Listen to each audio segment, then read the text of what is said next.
Mulk money power, mulk money kingdom, mulk money sovereignty. সুবহানাল্লাহ পড়ে।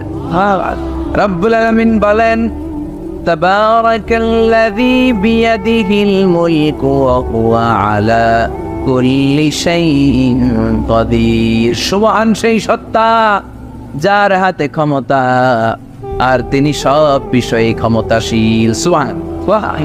তাবারাকাল্লাযী বিয়াদিহিল মুলক, মহামহিম সে সত্তা, সুমহান সে সত্তা, বিয়াদিহিল মুলকু যার হাতে ক্ষমতা। ক্ষমতা কার হাতে? আল্লাহ। চিৎকার করে বলতে হবে কার হাতে? আল্লাহ। নাকি আমাদের হাতে, না সরকারের হাতে, পুলিশের হাতে, র্যাবের হাতে, মাশরাফির হাতে, হিরো আলমের হাতে?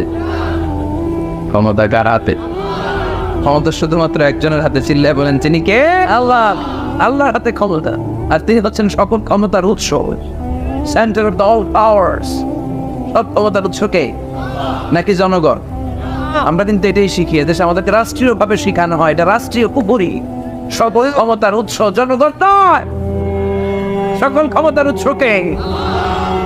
উনি ক্ষমতার উৎস, তিনি ক্ষমতাশীল, মহা ক্ষমতাধর, তার ক্ষমতার সাথে কারো তুলনা হয় না। আমাদের কি ক্ষমতা আছে? কথা বলে। বল্লা পোকা কেমন খাইছেন? হ্যাঁ, মৌমাছি কামড়াইছে, মৌমাছি কামড়াইলে চিল্লাচিল্লি শুরু করে, তো কি ক্ষমতা?